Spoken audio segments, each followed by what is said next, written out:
Hey guys, I am the Comics Kid 2099 and I have a review for you guys, but it's a little bit different than my normal reviews. Most of the time I am reviewing comic book related stuff. Occasionally I will get into movies that aren't based on comic books, but most of the time I'm reviewing either comics or TVs and movie stuff based on comics. Today I've got something entirely different.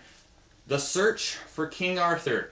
This is a book written by David Day, who I've never heard of, but he's written a lot of different historical type stuff. And I've been in a bit of a King Arthur mood lately, partly based on reading this, but also I like mythological stuff, and so King Arthur is right in my wheelhouse. Now, I am not a very experienced King Arthur buff. I don't know everything about King Arthur, but I know some of the basics. I know some of the high points, and so this was a good book to kind of refresh some of what I had known at one point but maybe forgot, and also give me a lot of new information. And I should go ahead and explain what this book is. Basically, this book is kind of detailing a lot of the basic information of the King Arthur mythos, but it's explaining this is where some of these stories came from, because it goes into, for the first couple of chapters, it says that there was a guy named Arthur. He existed, historically speaking, somewhere in the late 400s AD. And then it kind of says, okay, and that's what we know, which isn't a whole lot. We don't know a whole lot about the historical King Arthur.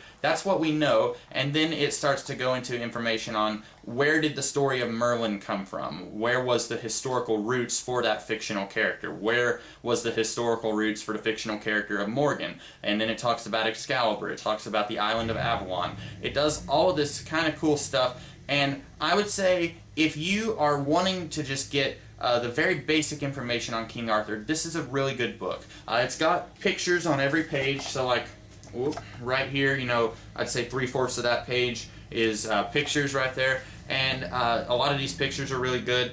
And it's kind of, you know, it's a quick read. For me, what I was doing, I would wake up every morning, eat breakfast, shower, and then I would, before work, I would read a chapter. And each chapter was just short enough that I could read it in about 20 minutes or so. And so it's not a very long read at all. The whole thing is about 160, 170 pages long. See, it's not a very thick book at all, and it's got a lot of information. If you are really wanting to know about King Arthur, I would say this is the book for you. It doesn't give you everything about King Arthur. It really just hits the high points. So like, there's a chapter on Merlin, but if you want to know even more about Merlin, this would be a good place to start, but then you might want to go and dig even further. I don't know if there's any other books kind of like this that would give even more information on Merlin, but I would say once you've kind of acquainted yourself with all of the basic information from this book, this is like the starting point. Once you've read this, then you can go and do some more research on your own. Go look for other books that might go into more detail. But this is a really good book, considering that the King Arthur mythos is like 1,500 years old.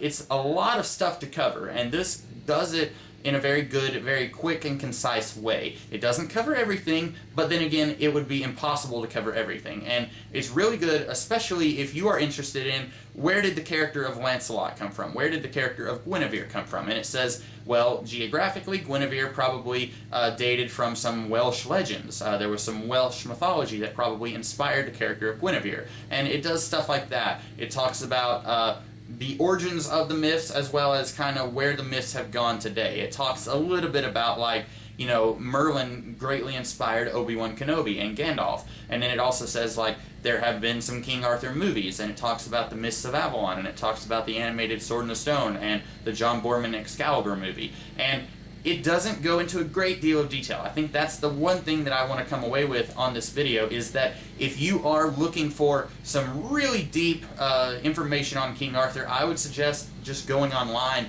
and getting lost in Wikipedia for hours, because this is really informative, but at the same time, when there's so much information out there, it's not so immersive that you would find everything that you need to know about King Arthur, if that makes any sense at all.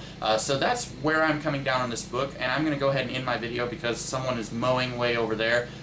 So I've got the windows open, by the way.